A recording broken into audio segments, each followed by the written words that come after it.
Boa tarde, sejam bem-vindos à videoconferência divulgação de resultados do quarto trimestre de 2021 da Eternit. Meu nome é Anderson Rebeck, sou gerente de RI da companhia. Para a apresentação de hoje, contamos com a presença do nosso CEO, Luiz Augusto Barbosa, do CFO e diretor de Relações com Investidores, Vitor Malman, e com a presença do Marcelo Gasparino, presidente do Conselho de Administração. Antes de iniciarmos a nossa apresentação, gostaria de passar algumas informações importantes. A nossa apresentação terá duração de aproximadamente 1 hora, sendo dedicados de 30 a 40 minutos para a sessão de perguntas e respostas. Com o formato de videoconferência, não será possível realizar perguntas por telefone. Todas as perguntas deverão ser realizadas através do nosso chat, disponível na nossa webcast, em nosso site ri.eternit.com.br, e lá vocês poderão acessar o chat para fazer perguntas. Aviso importante: declarações contidas nessa apresentação relativas às perspectivas dos negócios da companhia, projeções de resultados operacionais e financeiros e referências ao potencial crescimento da companhia constituem meras provisões e foram baseadas nas expectativas da administração em relação ao seu desempenho futuro. Portanto, essas expectativas são altamente dependentes do comportamento do mercado, da situação econômica do Brasil, da indústria e dos mercados internacionais. Portanto, estão sujeitas a mudanças. Passo a palavra agora para o nosso CFO e diretor de Relações com Investidores, Vitor Malman. Boa tarde a todos. Estamos hoje aqui para comentar o nosso resultado do quarto trimestre de 2021, e especialmente o fechamento de um ano que foi um ano bastante positivo para a empresa. A apresentação que está disponível no site para acompanhamento. Vamos direto para o terceiro slide, onde a gente fala da conjuntura e mercado. Os principais indicadores macroeconômicos vieram se degradando, né, se nós acompanharmos as projeções feitas pelo relatório Focus. Então, a cada semana há uma redução da expectativa de crescimento do PIB, um aumento da inflação, e nesse ambiente nós observamos também, no setor de materiais de construção, um arrefecimento da demanda ao longo do trimestre. Os indicadores da Abramat, que congrega os fabricantes, indicaram que em outubro, o último dado disponível é de outubro, nós tivemos uma retração de 4,2% frente ao desempenho de 2020. E principalmente, outubro o quarto recuo consecutivo do indicador mês contra mês. Então, fica claro uma redução da demanda que vinha bastante aquecida a partir do segundo semestre de 2020. Só para exemplificar, até outubro o indicador da Abramat apresentava um crescimento de 12%, mas a Abramat mantinha a previsão de um crescimento de 8% para o ano, que representaria um recuo no último trimestre. Passando para o próximo slide, o slide 5. Nesse ambiente, nós tivemos aqui o desempenho, e vou comentar o desempenho do nosso principal negócio, nosso core business, a produção de telhas de fibrocimento ou sistemas de fibrocimento como um todo. Em relação a telhas de fibrocimento, nosso principal produto, o quarto trimestre de 2021 apresentou um recuo de 4% frente a 2020, um pouco na linha do que nós vimos no indicador da Abramat. Entretanto, o acumulado no ano de 711 mil toneladas foi um resultado expressivo, que representou um crescimento de 14% frente ao ano de 2020. Passando para sistemas construtivos, que são as placas cimentícias e painel wall, é um mercado que nós estamos apostando, vem tendo crescimento contínuo aí desde o segundo trimestre de 2020. E o resultado desse trimestre representou praticamente o dobro do que foi em 2020. Esses são produtos que utilizam a mesma tecnologia, o mesmo processamento da telha de fibrocimento, e é um segmento que nós estamos acreditando que vai continuar crescendo. Também dentro do negócio fibrocimento, nós temos a produção da fibra de polipropileno, insumo para a produção do fibrocimento, e que teve em 2021 o seu recorde de produção anual. Superou levemente 1.000 toneladas mês, totalizando 12.263 toneladas, que representa um crescimento de 52%. Obviamente, esse nível de produção da fibra de PP é puxada pela produção de fibrocimento. E essa unidade de negócio apresentou, ou vem apresentando desde o quarto trimestre de 2020, uma margem bruta bastante expressiva, da ordem de 39%, e frente a um número que chegou no pico, no início da pandemia, a 13%. Então a empresa vem conseguindo manter, apesar da pressão que nós temos sentido na elevação de custos das matérias-primas, especialmente cimento, a resina de polipropileno, a fibra produzida internamente, e também de celulose. Apesar disso, temos logrado êxito na manutenção de uma margem saudável para o negócio. Passando para o slide 6, nós temos do lado esquerdo a evolução das vendas das telhas de concreto através da nossa controlada Tegula. As vendas de telha de concreto não têm desempenhado um bom resultado, acumularam no ano um recuo de 6%, e nesse quarto trimestre se mantiveram no mesmo patamar do quarto trimestre de 2020. Diferentemente do fibrocimento, no quarto trimestre de 2021, a margem bruta, que observou um crescimento até 23%, recuou para 15%, mas ainda é um valor bastante atraente comparado ao período anterior. Indo para o mineral fibra de crisotila, nós tivemos aí uma venda esse ano de 2021 praticamente mais do que o dobro do que foi 2020, lembrando que em 2021, a partir de novembro de 2020, na verdade, a mineradora Sama começou a operar plenamente, com todas as atividades. Isso fez com que houvesse um crescimento em disponibilidade, e com isso nós tivemos essa elevação na venda de exportação. Lembrando que toda a fibra crisotila é destinada ao mercado externo. No trimestre, ela apresenta um crescimento frente ao quarto de 2020, mas, como eu comentei, é fruto da retomada das atividades plenas da Sama ao longo de 2021. O reflexo disso nós podemos ver na margem bruta. Ela se estabiliza em um patamar de 62%, inferior ao que nós observamos ao longo de 2020. Entretanto, como eu comentei, em 2020 nós não estávamos operando todas as etapas da produção da mineradora.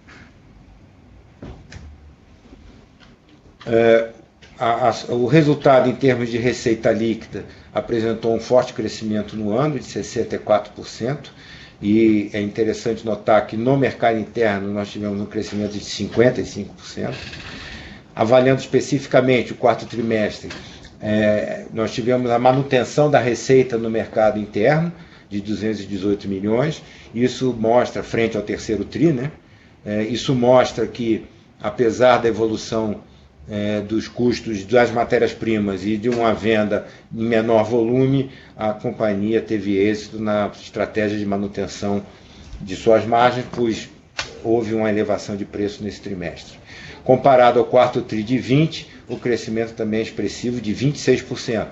E aí as vendas físicas no quarto TRI de 20 foram superiores, como eu já comentei, ao que nós tivemos agora no quarto TRI de 21.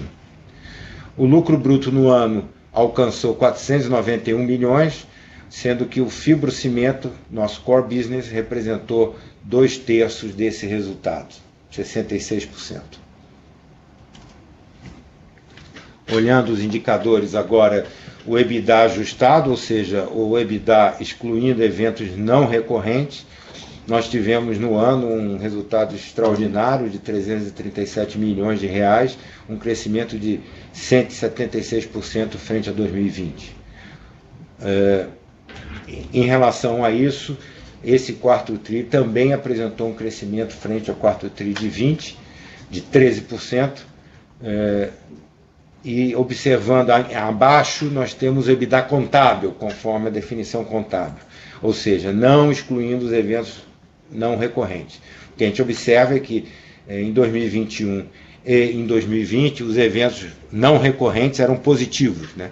Então o resultado contábil do EBITDA em 2021 alcançou 362 milhões de reais, um número muito relevante na nossa série, como eu vou comentar mais à frente. O lucro líquido ajustado, também excluindo eventos não recorrentes, totalizou 251 milhões, praticamente o triplo do que foi em 2020. E no trimestre contra trimestre, entretanto, tivemos uma redução de 14% em 2021. Da mesma forma, olhando o lucro líquido contábil, a gente observa aí a forte evolução nesses 3 anos, saindo de um resultado negativo de 12 milhões para um positivo de 269 milhões. E mais uma vez, os eventos não recorrentes nesse período foram positivos. A gente vê a diferença entre o 269 e o 251. E esses eventos positivos estão associados à alienação de ativos, contabilização de créditos temporâneos tributários e outros efeitos. Indo para o próximo slide, em termos de caixa líquido e endividamento, nosso endividamento bruto é de 37 milhões, ele é o financiamento do BASA para a construção da fábrica de Manaus, e é um financiamento de longo prazo, com parcelas mensais, juros prefixados de 7%, ou seja, é uma dívida que nós queremos pagar na curva da dívida. Em termos de caixa, temos uma disponibilidade de caixa de 219 milhões, esse número tem aí uma parcela importante de 110 milhões que está destinado à aquisição da Confibra, que nós comentaremos mais à frente, lembrando que foi feita uma chamada de capital para fazer o funding da operação. 97 milhões de geração de caixa da empresa e 12 milhões ainda é um saldo, só recordando que em 2020 nós fizemos uma outra chamada de capital, naquela ocasião logo após o início da pandemia, de forma a assegurar que os projetos estratégicos fossem mantidos, e nessa chamada de capital de cerca de 46 milhões de reais ainda há um saldo a desembolsar de 12 milhões. O caixa líquido, portanto, da companhia é de 181 milhões, e apresenta um crescimento expressivo frente à posição de fechamento de 2020, e aí, mais uma vez, lembrando que nesse ano nós tivemos essa captação de 110 milhões. Mas a empresa hoje é uma empresa líquida em termos de caixa. Indo para a dívida concursal, nesse período, nesse quarto tri, nós tivemos a amortização de 665 mil reais, totalizando um pagamento ao longo de todo esse período de 101 milhões, isso sem contar a quitação de dívida através de dação em pagamento de imóveis. Dessa dívida, nós temos na classe 1, que é de credor trabalhista, 1.700.000. Nós já zeramos a dívida original do quadro, que era da ordem de 6,5 milhões, foi totalmente amortizada, e esse saldo atual são novos entrantes. A classe 2, que é a dívida com credores com garantia, é o empréstimo do BASA, que eu já comentei. E, finalmente, na classe 3 e classe 4, praticamente toda a dívida foi liquidada, e nós temos aí cerca de 5,5 milhões de credores que não compareceram para receber o seu crédito. Há uma pergunta bastante recorrente sobre por que a empresa, estando com caixa líquido, por que ela ainda está em recuperação judicial, mas aqui nós temos um ponto que houve um recurso contra a forma de pagamento prevista no plano, que foi aprovado pelos credores e homologado pelos juízes de primeira instância, da segunda vara. E em função disso nós recorremos e aguardamos a decisão do STJ, visando restabelecer a forma prevista no plano de recuperação para pagamento de credores da classe 1. Exatamente por essa razão que nós comentamos. Na verdade, o plano estabelece uma novação de dívida e todo crédito cujo fato gerador for anterior à decretação da recuperação judicial será pago nos termos do plano. Daí é que nós continuamos com essa discussão no STJ. Os números do balanço estão aí apresentados, mas o mais importante é que nós alcançamos nesse trimestre um patrimônio líquido de 563 milhões, frente a um valor de mercado de 1,3 bi. O nosso ativo total é de R$ 1 bilhão, 1 bilhão e 10 milhões. Esse ativo, praticamente 73% é circulante, ou seja, 740 milhões. A empresa está extremamente líquida. Se nós fizermos a diferença entre ativo circulante e passivo circulante, nós temos um excesso de ativo de 530 milhões, e a relação equity-debt hoje está em 56%, mostrando essa liquidez da empresa. Indo para os projetos estratégicos, como eu comentei, nós fizemos uma captação em 2020 de 46 milhões 570 mil, visando a manutenção do projeto de tecnologia, de desenvolvimento de tecnologia das telhas fotovoltaicas e um programa de modernização das unidades de fibrocimento. Lembrando que nós passamos por um processo de troca da tecnologia ao longo de 2018 e 2019. No final de 2019 nós já tínhamos alcançado um patamar de performance bastante positivo, e a continuação dessa melhoria requeria investimentos. Em razão disso, nós temos esse programa de modernização. Do valor previsto, o projeto fotovoltaico já consumiu praticamente todo o resultado, já está com 96% de valor desembolsado, e o programa de modernização, em termos de desembolso, ainda estava em 71%. Esses 34 milhões, então, geram o saldo de 12 milhões ainda a investir, com investimento carimbado, que está disponível no caixa quando nós descrevemos o caixa. Em relação ao projeto da telhas fotovoltaica, lembrando, é um projeto de desenvolvimento de tecnologia. Nós temos a unidade de demonstração que representaria algo como 0,2% do mercado de geração distribuída registrado em 2020. Então é uma unidade de demonstração para consolidação do processo, do produto e do negócio. No quarto trimestre, nós continuamos realizando as vendas da telha Big F10, telha de concreto, de forma a desenvolver o negócio, desenvolver o negócio do suprimento, a produção, a entrega, a pós-venda. Então, isso é a etapa que nós temos agora em termos de telha de concreto. São vendas ainda controladas e restritas a projetos que são identificados com algum interesse nosso, de forma a consolidar o negócio, o processo como um todo. Em dezembro de 2021 tivemos aí um outro marco importante, que foi a homologação pelo Inmetro da telha de fibrocimento, a F140. A foto à esquerda mostra aí um telhado com a telha de fibrocimento, a telha fotovoltaica. Isso foi a etapa final de registro do produto, então nós estaremos caminhando agora no mesmo roadmap que nós fizemos para a telha de concreto, iniciando vendas ainda controladas, para fazer o aprendizado também nesse segmento do negócio.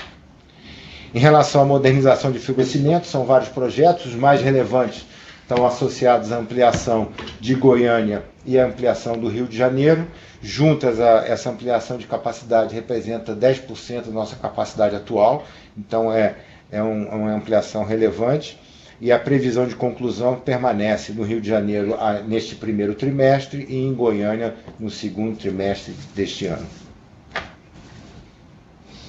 Em termos de eventos subsequentes, em janeiro, agora no início de janeiro, em 10 de janeiro, nós assinamos o SPA, o contrato de compra e venda da Confibra. Era um passo importante. Nós tínhamos feito a oferta vinculante lá em 2021, ainda, se não me engano, em março, abril.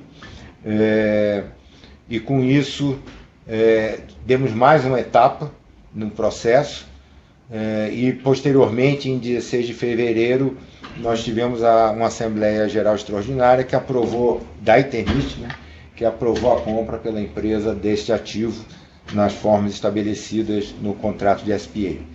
Estamos apenas aguardando, o processo já foi submetido ao CAD, estamos aguardando a avaliação para, no nosso entendimento, não há nenhum ponto relevante, mas de qualquer forma, ao fim as próximas etapas seriam a aprovação pelo CAD e, em função disso, o closing da operação e aí sim a transferência da propriedade para nós, no momento no qual começaremos a registrar o resultado da Confibra no nosso balanço. Também em janeiro foi anunciada a ampliação da capacidade de produção da fibra de polipropileno da unidade da Eternit Amazônia, em Manaus, né? Um aumento de 40% da capacidade, um investimento previsto de 24 milhões e com início de produção para o final de 2023. Esse aumento é consequência natural. Se nós avaliarmos a ampliação das unidades de Goiânia e Rio, isso acrescenta 10% em termos de demanda de fibra de polipropileno. A aquisição da Confibra representa 20% da nossa capacidade atual, então hoje ela não consome fibra de polipropileno, ela utiliza PVA, é nosso intuito fazer a migração, isso representaria mais 20%. E se nós lembrarmos que também anunciamos no final do ano passado o projeto de uma construção de uma nova unidade em Caucaia, né, lá no Ceará, que representa mais 10%. Então, nós temos no pipeline 4 projetos, né, incluindo os 2 das fábricas em operação, que vão representar um aumento de 40% da nossa capacidade produtiva. Da mesma forma, então, de forma a acompanhar a unidade de Manaus, então, tem também um projeto de crescimento de 40%, chegando a um valor de 18 mil toneladas ano de fibra de polipropileno. Finalizando, então, só dando os destaques, nossa receita, então, alcançou 1,1, receita líquida, 1,1 bilhão, um crescimento de 64%. Nossa margem no ano de fibrocimento ficou em 44%. O EBITDA ajustado de 337 milhões, o melhor resultado, a gente está falando da década, mas dos últimos 10 anos. O caixa, como eu comentei, um ponto fundamental, além desses indicadores, retomamos o pagamento, a distribuição de resultados para os nossos acionistas. No final de dezembro, nós fizemos uma declaração de juros capital próprio no valor bruto de 15 milhões, e a proposta que está sendo encaminhada à Assembleia Geral, que ocorrerá no dia 29 de março, contempla um dividendo de 24 milhões, totalizando 39 milhões de distribuição. Então, desde 2016, que nós não fazíamos a distribuição de dividendos ou juros sobre capital próprio, e nós retomamos, então, em 2021. São 5 anos. Do lado direito, a gente vê o resultado desse trabalho de reestruturação da empresa, né? Nós saímos de um PL de 170 milhões, chegamos a um PL negativo, virado de quase 3 milhões no fechamento de 2019, e agora temos 563 milhões de PL, como eu disse, uma relação equity debt de 50%, 56%. Mais importante, aquela margem de 337 milhões, a margem EBITDA ajustado, alcançou em 2021 30%. O melhor resultado dessa série, lembrando que no início dessa série, né, o segundo melhor resultado é 2012, com a margem de 20%, ou seja, crescemos 10 pontos percentuais, e nesse momento, naquela ocasião, a empresa operava com um arranjo industrial bem diferente, em especial a mineradora produzia e vendia o dobro do que nós hoje produzimos quando destinamos toda a produção para o mercado externo. Bem, isso, a nossa... O Rebec sem nova de uma fábrica nova, e essa aí é a fábrica de Goiânia. Era isso que nós tínhamos para comentar em relação aos resultados. Vamos abrir então agora para perguntas e respostas.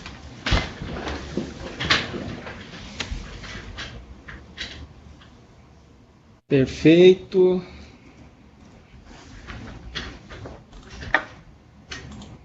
Perfeito. Obrigado, Vitor. A gente tem algumas perguntas que estão no nosso chat. Vou começar com a pergunta do Murilo. Boa tarde. Agradeço se puder explicar melhor as expansões da empresa. Como que isso vai versus a demanda esperada do mercado? É importante lembrar, nós temos um acréscimo de 40% da capacidade atual, conforme eu comentei. Nesses 40%, nós temos dois tipos de investimento. Um é investimento em acréscimo de capacidade no mercado como um todo, né? A planta do Ceará e a ampliação de Goiânia e Rio de Janeiro, que juntos representam 10%, também é um adicional de capacidade. Nesses três casos, nós identificamos a perspectiva, espaço no mercado para essa ampliação. A planta do Ceará, o Ceará não tem nenhuma instalação, a região, a macro-região não tem nenhuma instalação, então, nesse momento, a decisão foi de instalar uma fábrica lá. É importante lembrar que nosso produto viaja mal, né? O custo do frete penaliza muito frente à margem do produto se eu tiver que fazer longas distâncias. Então, é natural que a gente busque uma cobertura geográfica com disponibilidade de produção em cada região. Então, Ceará não havia produção na macro-região. Goiânia e Rio de Janeiro nós víamos a unidade já no limite. Então, esses três projetos foram feitos com esse intuito. No caso da Confibra é diferente. Nós não temos produção de fibrocimento em São Paulo, que é o maior mercado do país, e nesse caso, ao invés de fazer uma nova capacidade que poderia gerar, o que eu imagino seja a sua preocupação, uma pressão de preço e margens em função de um aumento da capacidade disponível, nesse caso nós optamos por comprar um concorrente, que é a Confibra. Então nós estamos crescendo não pela instalação de uma nova unidade, mas pela compra de uma unidade em operação, que tem o seu mercado, e claramente seu mercado vai ter ups and downs como todas as outras unidades, mas é uma unidade em operação. Eu não estou adicionando capacidade ao parque instalado da região. Então, são 40%, 20% com o mercado, que é a compra de uma empresa, e 20% de adicional de capacidade, de fato, entretanto, em regiões onde nós identificamos gap de oferta.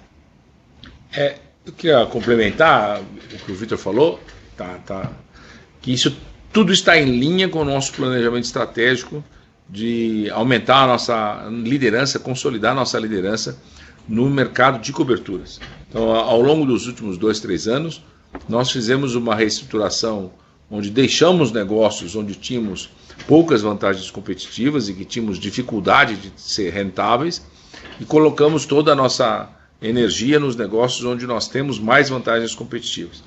E como disse o Vitor, esse crescimento está se dando com esse critério de não pressionar margens e buscar o crescimento via aquisição em mercados onde há um equilíbrio entre oferta e demanda, e o crescimento de greenfield naqueles negócios onde nós, naquelas regiões onde nós entendemos que tem espaço para atender uma demanda reprimida.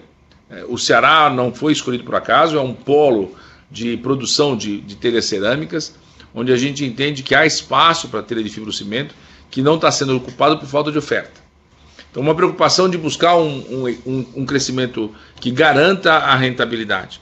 Todos nós sabemos, há ainda um déficit habitacional no país muito grande, e a gente entende que o mercado de construção civil tende a crescer acima da média da economia. Há momentos pontuais onde isso não acontece, mas, de maneira geral, quando a gente olha o histórico, o mercado de construção civil cresce acima do crescimento da economia, por conta desse déficit habitacional que existe. Então, nós estamos tentando fazer o mais alinhado possível com a demanda potencial de cada mercado e buscando evitar uma concorrência predatória que prejudique as margens da indústria. Perfeito. Teve mais uma pergunta. Nesse quarto trimestre, foi informado que as exportações de crisotila foram limitadas por questões logísticas. Qual a expectativa em relação à normalização das exportações? As questões logísticas não são internas, né? São internacionais. A ausência de containers, de disponibilidade de navio. Eu acho que isso já foi bem divulgado, né? Essa escassez já alcançou os jornais Então o que aconteceu foi em função a pandemia causou um desequilíbrio nas cadeias produtivas, né? Parte das rendas não foram mais para atividades de serviço, foram para atividades de bens. E esses bens demandaram um trade internacional muito forte. Isso gerou, então, limitação de disponibilidade de contêiner e navio. A gente já começa a ver uma certa... voltando ao equilíbrio, ainda não está em equilíbrio, os custos ainda estão elevados, mas, de qualquer forma... isso voltará à medida que haja um reequilíbrio das cadeias produtivas. Então, a expectativa, então nós tivemos aí 37 mil toneladas de venda no quarto tri, poderíamos ter tido mais, de fato. Mas isso tende a se normalizar ao longo do ano, talvez no segundo semestre, né, Luiz? Tem um quadro mais claro. O importante ressaltar, primeiro, o Vitor comentou quando ele fez a primeira apresentação, a gente já depende muito menos dessa atividade do que dependemos no passado. Então, claro, a Crisotila é um negócio interessante, que gera recurso, é um gerador de caixa para a companhia, não está no nosso core business, mas é um bom negócio. Por isso mantemos esse negócio até que haja uma definição com relação ao ativo. Como ele falou, as coisas começam a melhorar, a gente tem a expectativa que já no segundo trimestre comece a ficar mais próximo da realidade e que no segundo semestre isso seja totalmente equalizado. É importante lembrar, essa escassez não se deu por conta de uma mudança drástica, que a economia cresceu tanto que a logística internacional não teve como suportar o aumento do comércio internacional. Não foi isso. Foram questões muito ligadas à pandemia. Então, navios que ficaram parados em grandes mercados consumidores, como Europa e Estados Unidos, por falta de gente para desestufar os contêineres. Parece incrível, mas os navios ficaram parados dias, semanas nos portos, com aqueles contêineres que deveriam estar circulando parados por falta de gente para desestufar. Porque essas pessoas estavam sendo remuneradas para ficar quietas em casa e não expor o resto da população ao contágio. Então, isso à medida que a pandemia se tende a um equilíbrio, tende a um controle, a gente volta ao normal. Então não é que houve uma tamanha demanda no mercado, faltou container, não. Faltou gente para desestufar os containers. E o giro dos containers diminuiu e houve essa limitação de logística, os custos foram para o espaço, e pior do que os custos, porque alguns clientes talvez até estivessem dispostos a pagar esse overprice, não havia disponibilidade nos navios. Então isso está se normalizando aos poucos. Nós entendemos que esse negócio da companhia será um bom negócio em 2022, com possibilidade de crescimento. Obrigado, Luiz.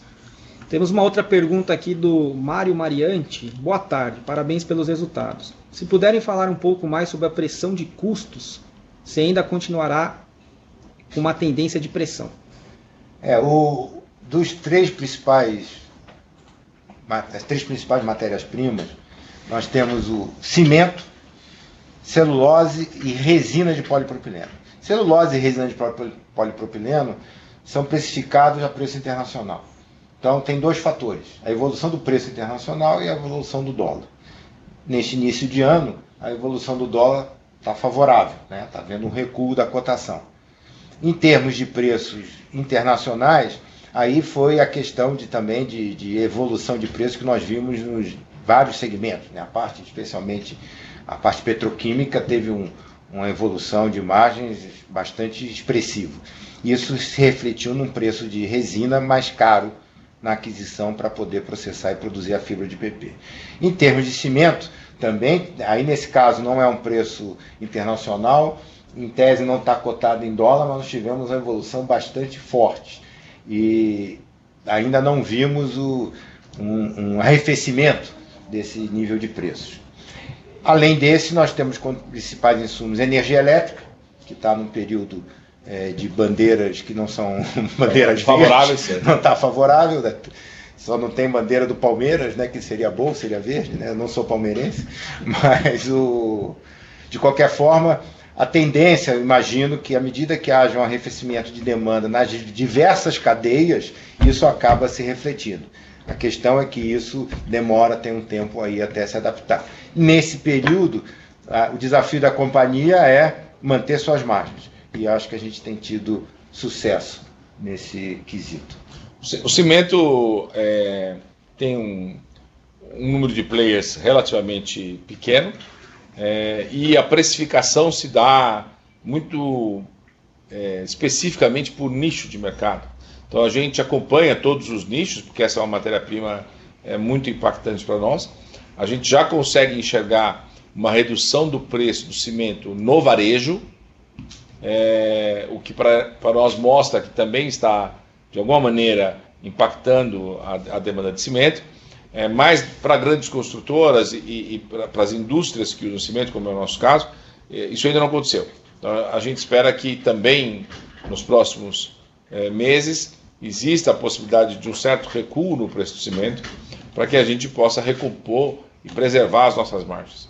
Então houve todo um movimento ao longo de 2020 de subida de matérias-primas, em que a demanda do ponto final permitia o repasse disso.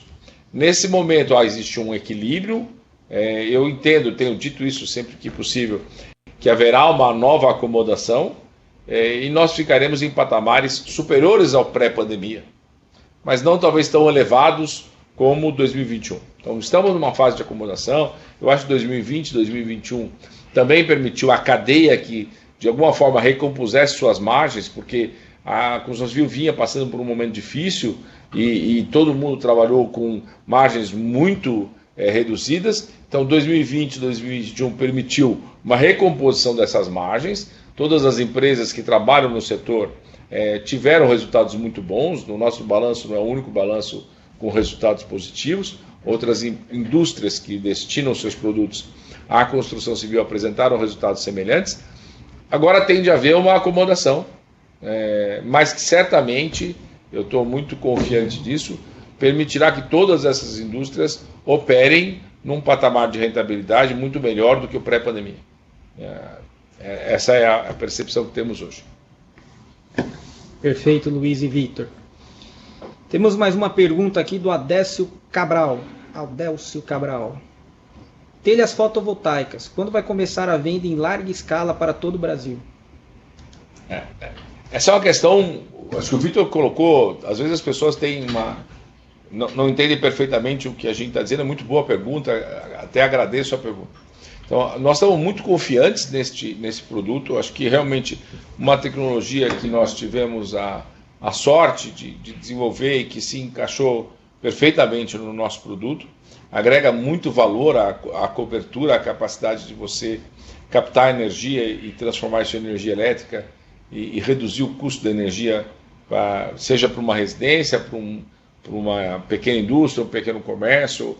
Hoje nós estamos vendo um segmento muito interessante no agronegócio, para a parte de criação de aves, para confinamento de boi. Tem uma série de mercados que podem se beneficiar disso. Em que etapa estamos desse desenvolvimento? Quando o Vitor sinalizou o potencial que a nossa fábrica tem frente ao mercado, ou o fato de que nós estamos com o que ele chamou de uma unidade de demonstração, é uma tecnologia muito nova, que exige de certas definições para o processo de produção, em que nós vivemos dois momentos distintos, com uma defasagem de mais ou menos 1 ano entre um produto e outro. Então, a telha de concreto, nós já fizemos projetos pilotos no início do ano passado e começamos a vender para clientes de uma maneira controlada. O que quer dizer uma venda de maneira controlada? Preferencialmente clientes num raio de até 500 km da fábrica, onde eu posso prestar uma assistência rápida no caso de um problema, onde eu posso fazer acompanhamento da performance do produto. Começamos essas vendas da telha de concreto em agosto de 2021. Neste momento, a telha de fibrocimento está implantando os projetos piloto e estará iniciando a venda para clientes ainda selecionados, provavelmente no segundo trimestre, mais provavelmente no início do primeiro semestre deste ano, do segundo semestre desse ano. Quando nós tivermos essa etapa concluída, nós vamos ocupar toda a capacidade que nós temos da fábrica que montamos, que é uma fábrica piloto. E aí estaremos definindo as condições de uma fábrica em escala industrial. Então, o impacto de maneira relevante na receita da companhia tende a acontecer no próximo ano. Nesse ano, acho que nós estamos cumprindo a última etapa de desenvolvimento.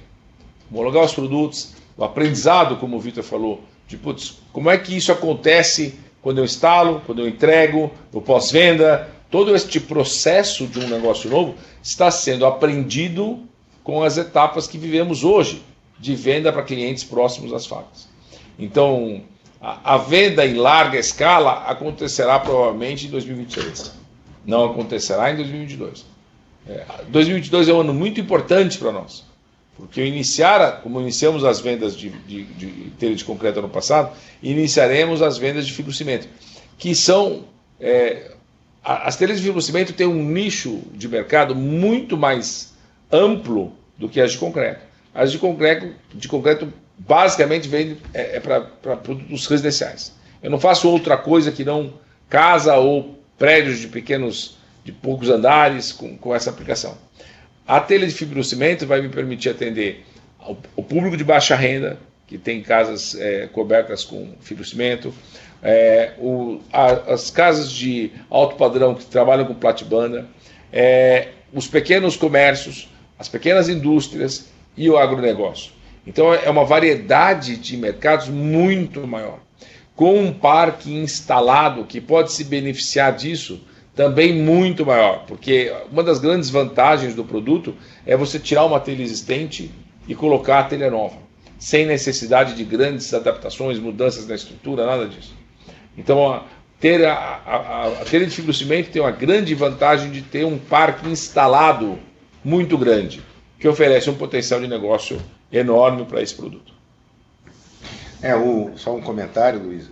Um dos grandes produtos desta atividade que está sendo conduzida agora é definir o processo, sair com um projeto para construir uma fábrica industrial. Sim, numa escala... Aí eu vou estar com escala para ter venda em larga escala. Eu vou repetir o número, né? A nossa capacidade dessa unidade é 0,2% do que foi o mercado em 2020. E por que tão pequena? Justamente por poder fazer modificações, aprimoramentos, sem ter que incorrer em grande investimento. Então, você faz uma unidade pequena, a gente chama de demonstração porque ela tem todas as etapas da unidade industrial, e a partir daí eu gero um nível de processo que permite fazer um projeto de uma unidade industrial. Então é um produto importantíssimo dessa etapa também. Obrigado, Vitor e Luiz. Temos mais uma pergunta aqui do Felipe Feira. Como vocês enxergam a situação de capital de giro hoje? Acredito que com a saída da RJ vocês terão melhor em negociações com fornecedores? Certamente, né? Muitos fornecedores têm regras de compliance de que não podem dar crédito para empresas em RJ. Né? Então, dessa lista que eu faria dos principais insumos que nós temos, a maioria deles nós não temos crédito, em algum caso a gente paga inclusive antecipado. Então, se você olhar nosso capital de giro, ele é basicamente recebíveis mais estoques, já que fornecedores não reduz essa conta. Razão pela qual a gente tem um ativo circulante com excesso de 540 milhões frente ao passivo circulante. Porque se eu não tenho dívida bancária de magnitude e não tenho crédito de fornecedores, né, o que tem no passivo circulante é salário, impostos, etc. Mas essa é uma expectativa nossa. À medida que a gente sai da RJ, e a gente persegue isso, nós tenhamos voltar a ter o crédito que a empresa sempre teve. Né?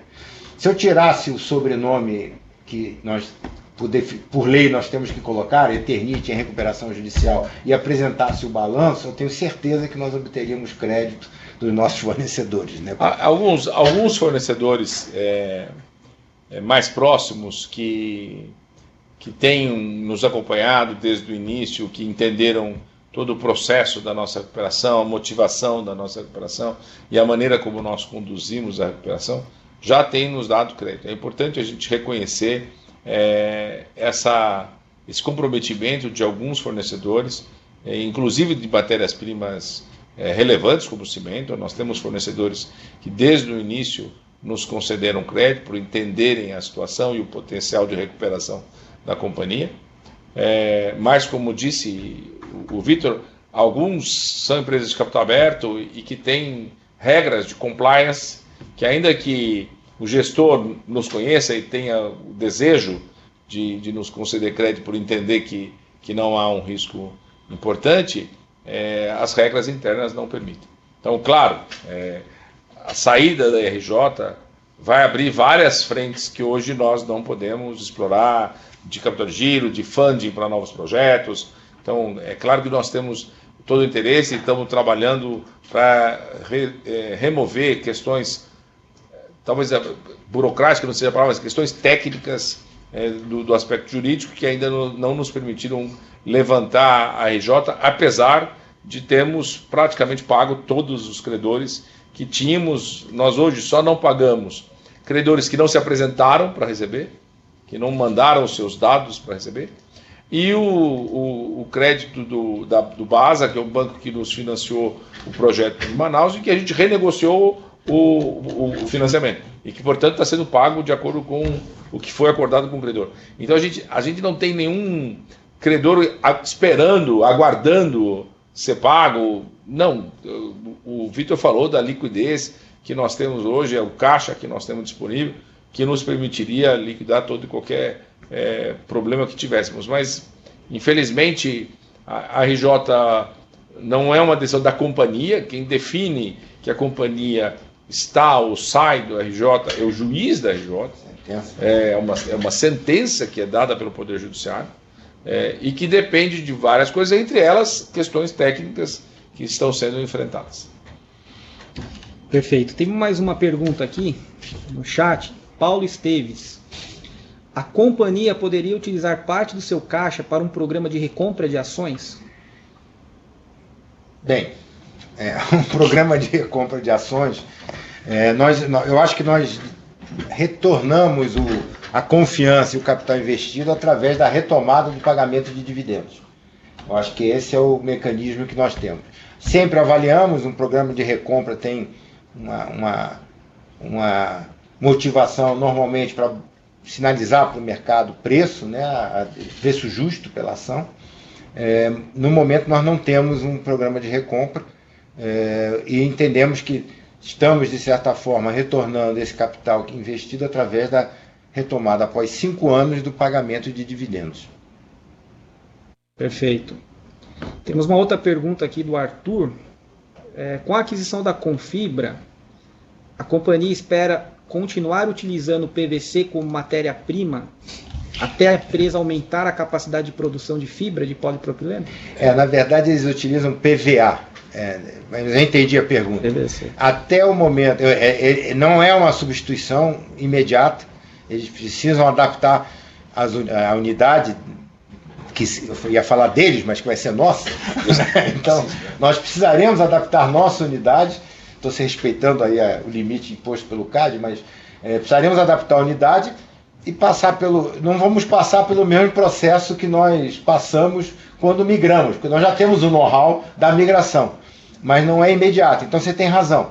Até nós estarmos capacitados a operar 100% com polipropileno, nós continuaremos utilizando PVA, que é outra fibra feito com outra resina, que não polipropileno, que é de natureza importada, não tem produção no Brasil.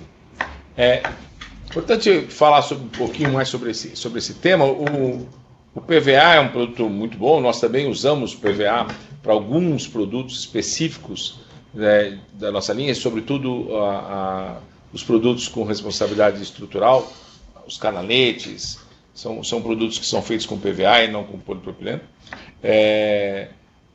A curva de experiência que nós tivemos que vencer durante 2018 e 2019, que foi muito custoso, não foi um processo simples para a Eternit, boa parte disso a Confibra já passou. Então, quando a Confibra deixou de usar as fibras minerais de crisotila e passou para uma fibra sintética, ainda que ela tenha passado para o PVA e não para o polipropileno, ela já percorreu boa parte desse processo. Então, o que nós temos que fazer é uma etapa final relativamente pequena, tem um ou outro ajuste de equipamento, de silos da matéria-prima que tem que ser feitos alguns pequenos investimentos que a gente chama de traseira da máquina, e depois é ajuste de processo, com a vantagem do que o Vitor falou. Nós fizemos isso nas nossas 10 máquinas, então a gente já tem o know-how para fazer a mudança, fora o fato de que a Confibra já avançou boa parte disso, ao ter saído da fibra mineral para a fibra sintética.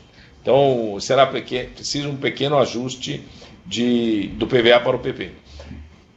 É importante ressaltar que nós estamos contando com isso para 2023, porque quando nós aprovamos, junto ao Conselho, o desengargalamento da planta de Manaus, é para podermos ter capacidade suficiente na planta de Manaus para atender os 3 projetos de aumento de capacidade. O desengargalamento das fábricas, Goiânia e Rio de Janeiro, a Confibra e a fábrica nova de Fortaleza, de Calcaia. Então, assim, essas 3 novas frentes precisam de mais suprimento de matéria-prima de fibra de polipropileno. Daí a nossa decisão de investir no aumento de capacidade de Manaus.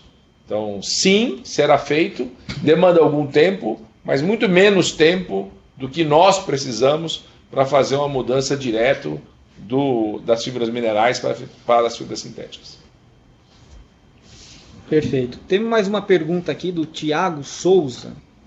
Considerando os sistemas de geração existentes, por que vocês acham que podem ser mais competitivos?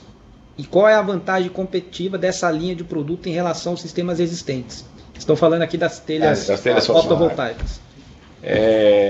São nichos diferentes, né? Então vamos falar um pouquinho sobre... Esse é um assunto que a gente tem estudado bastante para entender qual é a vantagem competitiva que nós temos. E aí você tem que segmentar o mercado. Em alguns segmentos, claramente o painel fotovoltaico, que é a solução amplamente difundida e conhecida, é mais competitiva. Então, para um investidor que quer fazer um projeto de geração de energia, que é uma fazenda de fotovoltaica, em que ele vai fazer o investimento por esta razão, o painel fotovoltaico é uma solução tecnológica mais adequada, porque aproveita 100% da área disponível para a geração de energia. Para a geração distribuída, onde o cliente final tem o telhado por conta do seu negócio, seja ele porque é a residência onde ele vive, seja porque ele tem um pequeno comércio, ele tem uma pequena indústria e que esse espaço tem que estar coberto, então ele já tem o telhado. O negócio dele principal não é a geração. Ele está fazendo geração como forma de reduzir o seu custo, de otimizar o seu ativo. Neste caso, nós temos muitas vantagens competitivas. Ainda assim, você precisa olhar segmentado. Numa casa de alto padrão, nós temos uma vantagem estética muito grande.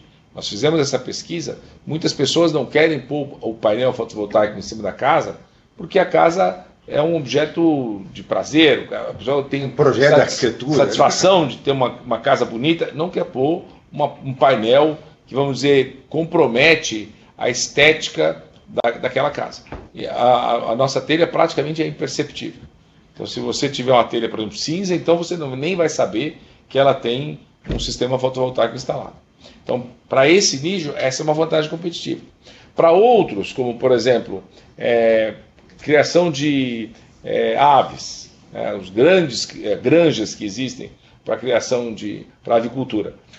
O ambiente químico é muito agressivo e os painéis fotovoltaicos sofrem com isso. O nosso produto resiste melhor a esse ambiente agressivo. Uma pequena indústria, onde ele já tem o telhado instalado e os painéis são pesados demais. E para poder instalar um painel acima do telhado, ele teria que reforçar toda a estrutura física do telhado. Nós não precisamos, o cara vai tirar uma telha e vai por outra, porque a célula praticamente não acrescenta peso nenhum à nossa telha. É irrelevante.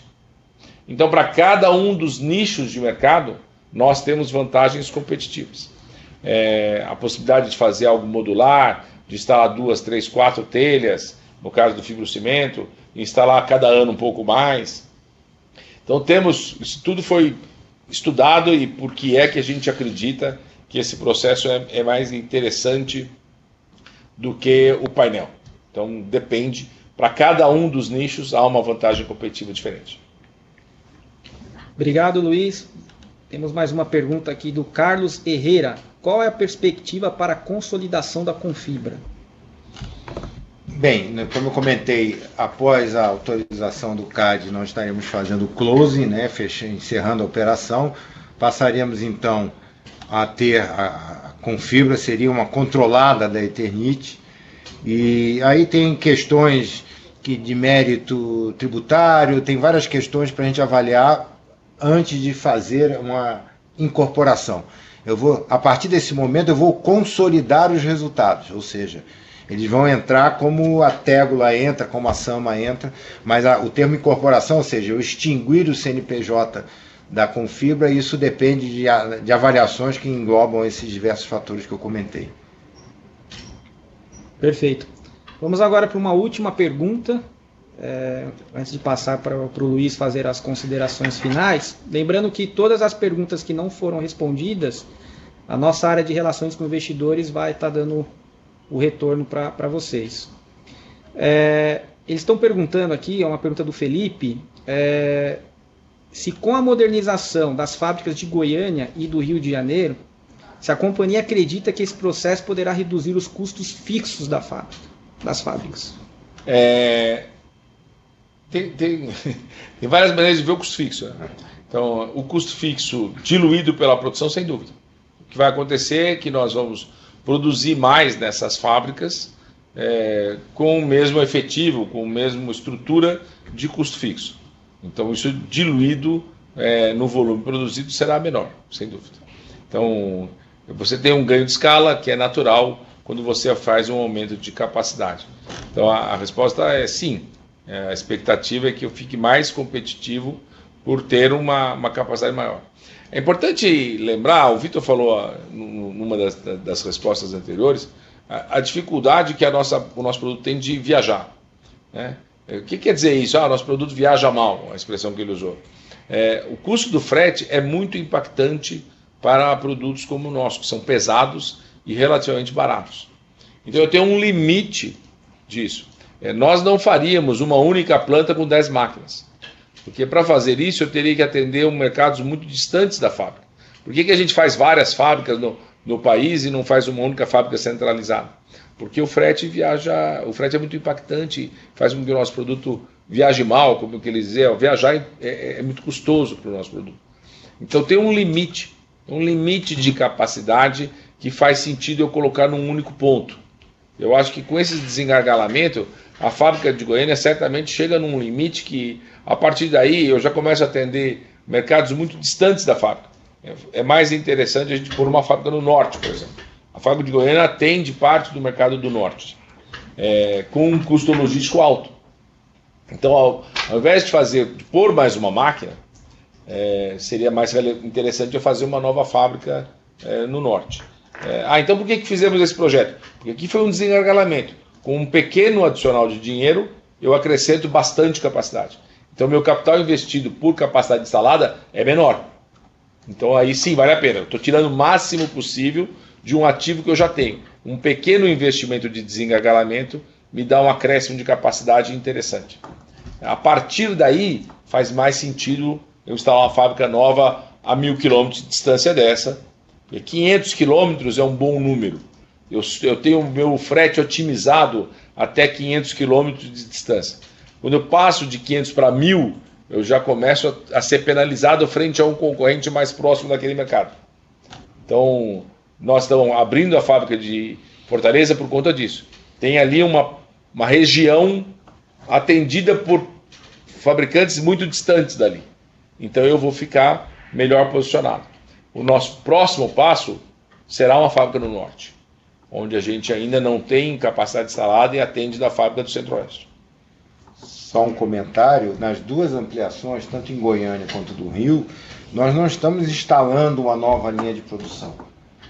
Nós estamos desgargalando linhas existentes. Então, coisas como trocar um sistema de acionamento hidráulico por servomotor para aumentar a velocidade, a taxa de produção. Então, não se equipara à alternativa de ou ampliar essas unidades ou fazer uma nova fábrica. Na verdade, como o Luiz diz, o real por tonelada mês de capacidade é mínimo nesses dois investimentos. É o valor mais baixo que nós teríamos. Se nós comparássemos com qualquer outra alternativa, seria a melhor alocação de recursos, pelo aumento de taxa de produção em equipamentos já existentes.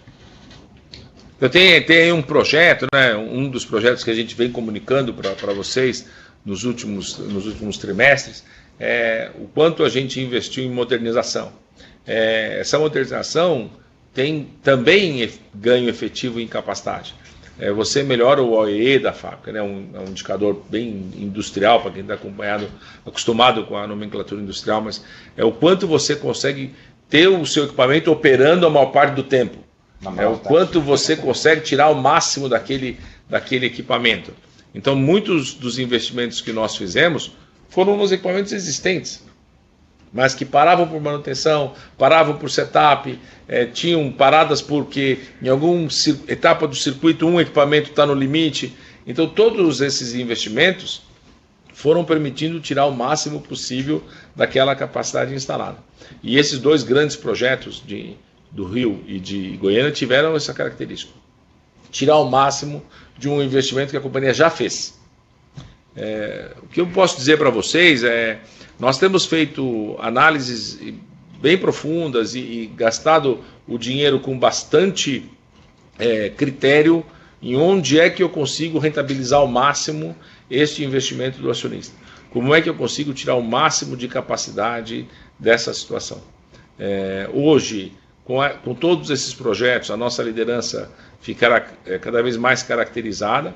E isso é uma vantagem competitiva grande. Nós temos uma estrutura administrativa enxuta, e como alguém perguntou um pouco atrás, tudo isso é custo fixo que eu diluo à medida que eu vou aumentando a capacidade, vou aumentando a minha participação de mercado.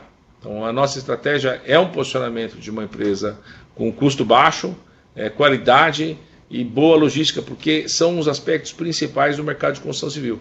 Quando a gente faz uma pesquisa de mercado, os principais pontos de decisão no mercado de construção civil, pode parecer diferente para algumas pessoas, mas o preço não é o primeiro. O primeiro é disponibilidade de produto, velocidade de entrega. Esse é o aspecto mais relevante no mercado de construção civil brasileiro. O segundo é qualidade e o terceiro é preço. Então, nós temos tentado buscar a melhor rede de abastecimento possível a um custo competitivo. Então, que é o que a gente entende que serão fatores importantes de vantagem competitiva e que nos vão permitir consolidar a nossa liderança. Obrigado, Luiz. Agradecemos aqui a presença de todos que estiveram conosco nesse call de resultados.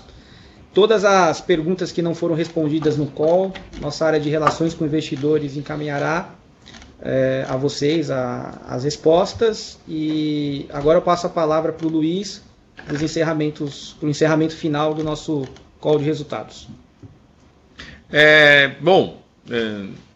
Acho que a gente tem tentado fazer a cada trimestre uma reunião como essa, e a gente tem tido cada vez mais a participação do público que se interessa pela nossa companhia. Isso é muito bom. A gente sempre que possível também usa canais de mídia, usa os nossos comunicados, os nossos fatos relevantes, para tentar ser o mais transparente possível com relação à gestão que a gente tem feito da companhia. Nós, claro, ficamos muito satisfeitos com o resultado do ano. O ano foi um ano excepcional, onde a gente conseguiu conciliar ao mesmo tempo o resultado do trabalho de reestruturação que nós fizemos em 2018, 2019, concluímos no início de 2020, com uma situação de mercado muito favorável. Então, isso fez com que o resultado de 2021 fosse excepcional e fosse o melhor resultado da década, como o nosso pessoal de RI veiculou. Foi muito, muito bom. A empresa toda está muito satisfeita com esse resultado. E que o fato da gente ter tido essa conjunção de fatores, nós tínhamos feito a lição de casa e coincidiu esse momento com um mercado favorável. Então isso é muito bom. O que eu queria dizer para vocês, para encerrar, é que nós temos trabalhado muito os fundamentos da companhia. Acho que a companhia está muito sólida em relação a todos os fundamentos de gestão de uma empresa. Nós temos sido muito rigorosos com relação aos investimentos e às nossas políticas comerciais e industriais, de acordo com o que foi feito pelo planejamento estratégico em 2018, aprovado junto ao Conselho de Administração. Então, nós temos sido muito fiéis a esse planejamento estratégico, onde a gente tem foco naquilo que nós temos vantagem competitiva, que é o mercado de cobertura, e investimentos em novos negócios, onde eu possa aproveitar este ativo. E aí nós temos falado muito do que é sistemas construtivos, que trabalham com a mesma tecnologia da telha, mas que geram produtos complementares. E aquilo que é inovação, vocês têm visto a gente trabalhar de uma maneira muito consciente, muito pé no chão, sem nenhuma loucura no mercado de fotovoltaico. É uma tecnologia nova, que agrega valor ao nosso produto, mas que a gente tem feito passos sólidos, um passo de cada vez. Muitas pessoas falam, por que vocês não são mais rápidos nesse produto? Não, nós estamos fazendo de uma maneira que a gente entenda que é sólida, é consistente. A cada passo que a gente dá é um passo muito consistente. Então, obrigado pela confiança de inúmeros investidores que a gente tem tido.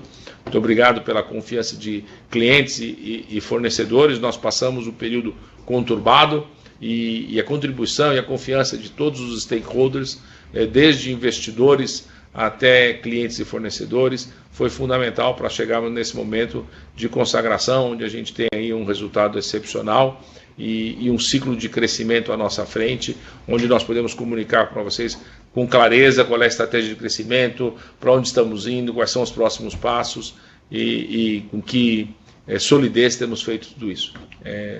Acho que é isso. Muito obrigado.